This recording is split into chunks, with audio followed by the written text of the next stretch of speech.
What you're looking at is a very simple alternating current or AC generator, a device that converts mechanical energy into electrical energy. This part is called the armature. It's made from metal and electricity is generated by its rotation between two magnets. To show clearly how the generator works, one half has been coloured yellow. The armature can be rotated in various ways.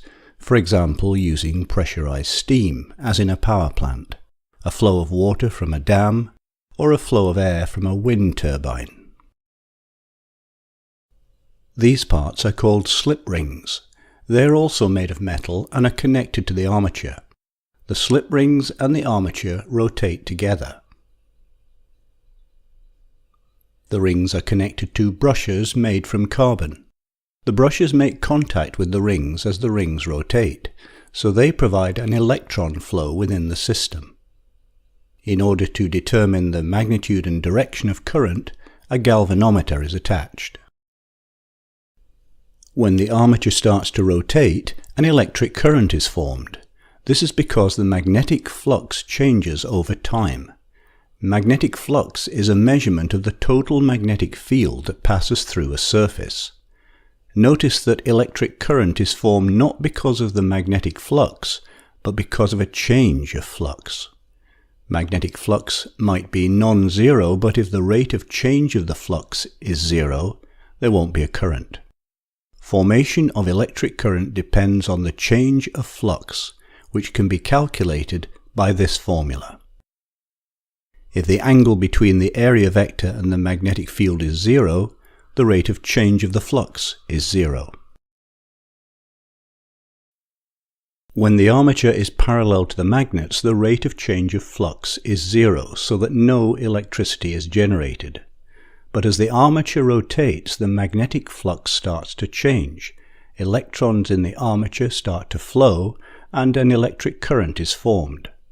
After a quarter of a cycle, the change of the magnetic flux reaches a maximum, and so the current reaches a maximum too. As the armature continues to rotate, the change of the magnetic flux gradually decreases, and consequently the current decreases as well.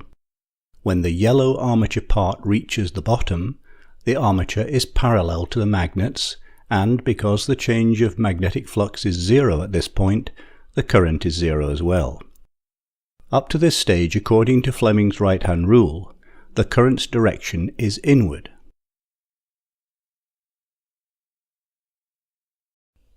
As the armature keeps rotating, the magnetic flux starts to change again and reaches its maximum when the yellow armature part approaches the magnet.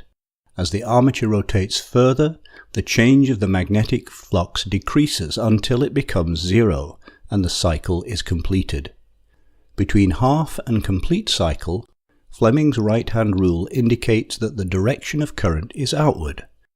So every quarter cycle, the electric current reaches a maximum, and every half cycle, the current drops to zero. After every half cycle, the direction of the current changes. This change of the direction of the current is the biggest difference between alternating current and direct current. In direct current, in order to prevent changes of current direction, only one ring, known as a split ring, is used. In an AC generator, the frequency at which the current changes direction is determined by the rotation speed. For example, in the United States, the AC frequency is 60 Hz, which means that the current changes 60 times back and forth every second, whereas in Europe, the AC frequency is 50 Hz. The choice of these frequencies dates back to the 19th century. At this time, efficient speeds for steam turbines to rotate were between 3,000 and 4,000 revolutions per minute.